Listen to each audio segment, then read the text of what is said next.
fire and see the instruments. Even from this angle, I just want to see that where I can see the reflection of the glass.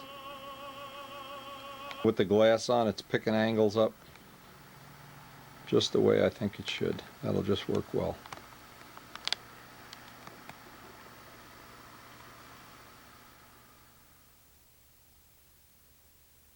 I'm going to start with P1, which is my pattern. And the first thing I want to do is I want to go get the book, try to find what I think will be a reasonable instrument layout, and get a look at just what some of the choices are in instrument layouts.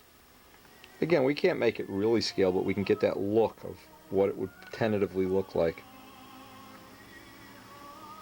Now this picture here kind of gives you a rough idea of... Now see, again, real Spitfire. The dashboard is vertical and it's much further forward in the plane, so well, we're obviously not going to do it. And if you did this, when you in a stunt model, you wouldn't even see the dashboard. So again, we have to improvise a little. Here's a little drawing, and we did this yesterday. We made this wheel up. But just, you can see some of the cables that run inside, the lightning holes, some of the things we're trying to get a simulation on. Now it looks like, and we haven't made this little lever yet, it looks like this dashboard is just kind of a rounded thing I'm trying to lay out. And because this is an early model one, the instrumentation is totally different than the late model ones. Now this gives you a real good look at one row of instruments, the master switch, second row. It looks like they probably in the early ones had 3, maybe 4 rows of instruments. If we were a scale model, this would be real handy, but in fact in our case not going to do much good at all. Anyway, I can just basically get the idea of the rows of the instruments. Some of the most important, when I go to make the yoke up, I want to make that shovel handle yoke, but just a little look at this, just make it as prototypical as possible. What I've done over the years is I save all this junk, anything that would normally go inside a cockpit, in an envelope. And what you can do, a couple little tricks you can do, you can go buy a set of these instruments. And they are prototypical, by the way. Scale instruments. Okay. And what you can do is go to a copying service or a copying place, and they basically will be able to shrink them down in 1 or 2% increments. See how you can shrink them down? Now you can see how the different sizes. You can scale them up. Look, you can scale them so big you only need 2 to fill the whole cockpit. But you really want to have, when you buy a set of these instruments, obviously one of the things you want to do is be able to have choices. That word choices is so big. And here we don't know what scale we're going to want, but once we drill the holes in the panel, we'll be able to pick instruments of any scale. And another thing is that they're like for $0.25 a copy or a nickel a copy or something. You can basically, look, I've even got little tiny ones. You can make a lifetime supply, put them in an envelope, and you never have to go through this again, whether you want big ones, little ones, tiny ones. Just a great way to have a lifetime supply for almost no money at all. The one you buy, they give you all kind of details for doing these scale instrumentation, if you're doing a scale model. Different things you can do, there's all kind of things available. But I found have my own little way of making a dashboard up, and it seems to work pretty well for me. Best way I've found to get nice round holes in any kind of balsa wood is with a grindstone and burn them in. Whenever I try to drill them, it's almost totally hopeless to drill them. Burning them in always seems to work the best. Again, these little portable battery powered, these guys are just so handy to have. I can't believe I didn't have these for the last couple of years. You can burn these holes right in. The thing to do is take a little piece of scrap balsa wood before you actually use your real part. Go slow, just practice a couple of burn holes. And you'll see you can vary the size. And obviously halfway through you need to go to the back.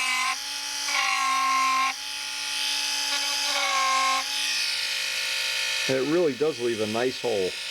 Now I don't know how else you could drill holes that size, but this is a little tip I find real useful.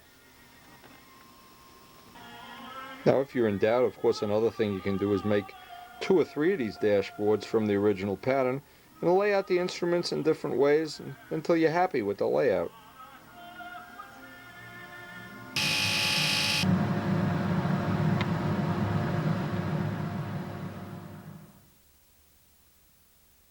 I wasn't real happy the way the first one was coming out, so I just make another one up.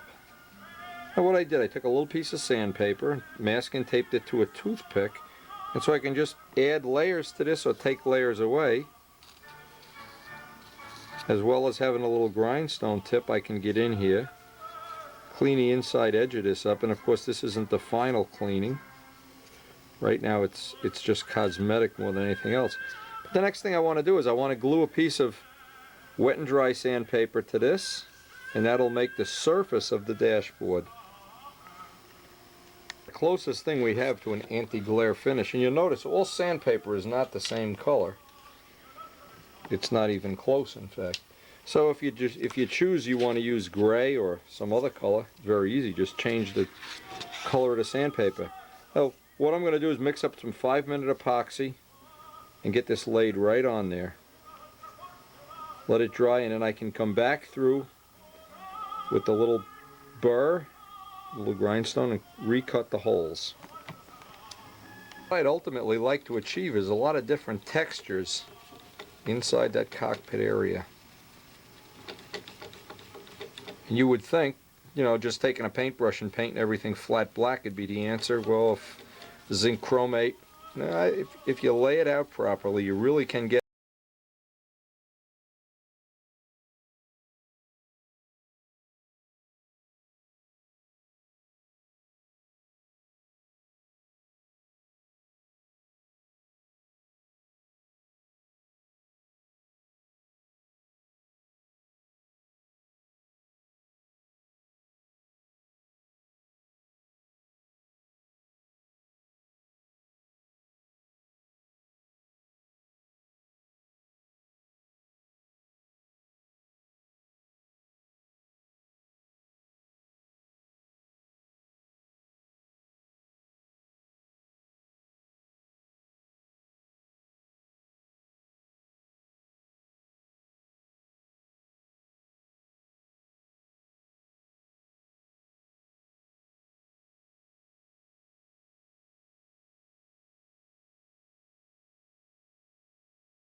part of our composite part of the shop.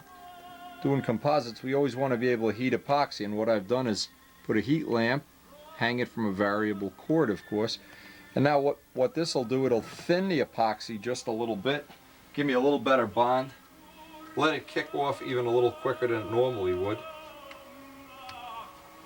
I think I can get the rest of the glue off of this. And just by looking at the way the glue is drying, I really do want to get a nice glue joint on that. I'll babysit this for a couple of minutes.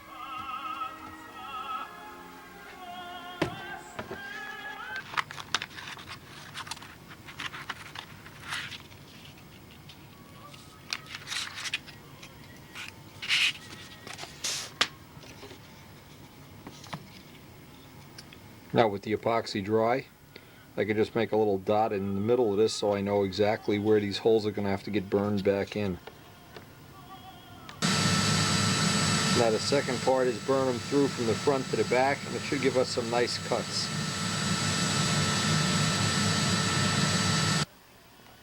And the next step is to lay this out on a piece of 16th balsa and plot out the spots where well, I could do it on 64th plywood, it'd be, I think, a little better. Plot out the spots where the instruments will actually reside. And what I did, and I'm going over it over and over again, I'm just taking a black Sharpie marker to darken these in, get a couple of layers just so you don't see the end of the wood grain here.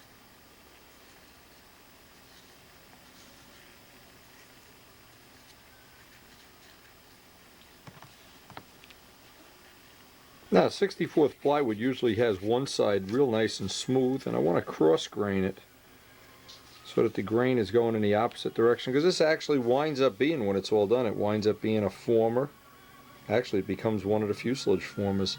So now I need to just plot this out with a fine line pen.